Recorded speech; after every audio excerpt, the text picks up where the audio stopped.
But first, you know, it's no wonder that we're in decline. Australia's now overrun by hysterics, alarmists, populists and outright liars, a horde of irrational people determined to make this country poorer, make you sit in the dark wondering if the lights will ever come on again. Yesterday, the Albanese government said it's going to let Woodside's giant Northwest Shelf gas project keep pumping gas for another 40 years, if it agrees to even stricter environmental restrictions. Well, the government really had no choice. Its plan to shift us from coal and gas to wind and solar power is now in deep trouble. Prices soaring, supplies of gas and electricity running out, you know, it's a disaster. But saying yes to more gas, it's like Labor actually bared its backside in church.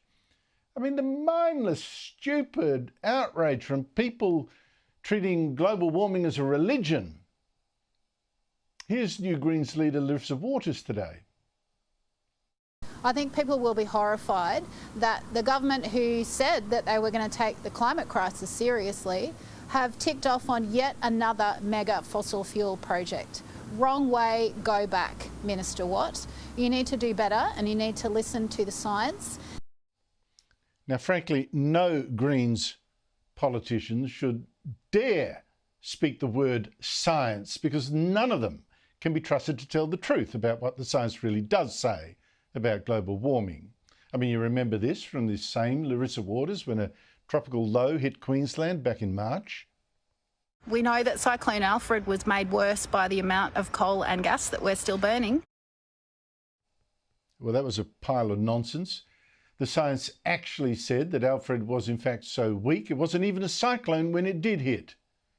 What's more, Australia's too small to make a difference to the climate. And thirdly, we've actually had fewer cyclones, including fewer severe cyclones, for 50 years now. So if that's global warming, it's good. But the Greens cannot be trusted to tell the truth about global warming, nor can the ABC be trusted to call out their untruths. Take Green Senator Steph Hodgkins-May on Melbourne ABC Radio this morning, also hysterical about the government allowing Woodside to keep getting gas. This is an absolute climate bomb that this government is unleashing. Absolutely devastating for our planet, for our children, for their futures. Victoria will see none of this gas, and the royalties will not be coming back to Australia. I think you'd probably find that these massive corporations are paying more in donations to the major parties than they actually are paying royalties to our country where they're exporting that gas from. They pay company tax. Woodside pays company tax. Oh, it's pretty negligible compared to the profits that they rake in and that Meg O'Neill oversees. It is minuscule. Excuse me, Senator Hodgkins, make it up if I give you some facts. No, this gas will not be absolutely devastating for our future, but running out of gas, that sure would be. And the royalties that Woodside pays do not go overseas, of course. They are paid here. And no, the taxes and the royalties and the levies paid by Woodside are not minuscule and negligible. In fact, Woodside last year was Australia's 5th biggest taxpayer, more than $5 billion paid.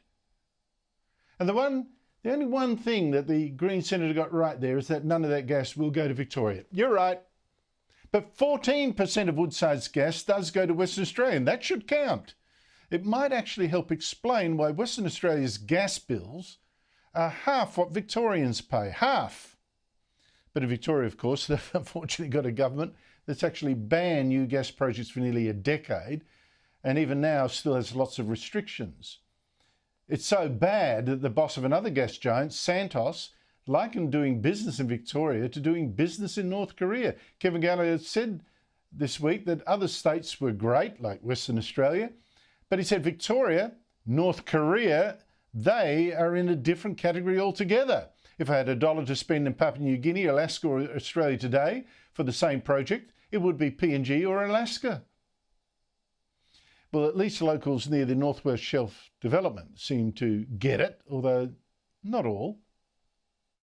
Anybody with any intelligence would know that Australia needs energy and that this is the best thing that's happened for a long time. I'm surprised. Yeah, I thought it would be a no, actually. We can't possibly survive without no energy security at all. So It's all about money, complains the woman that we interviewed in the Woolworths car park. I wonder how she was going to pay for her groceries then.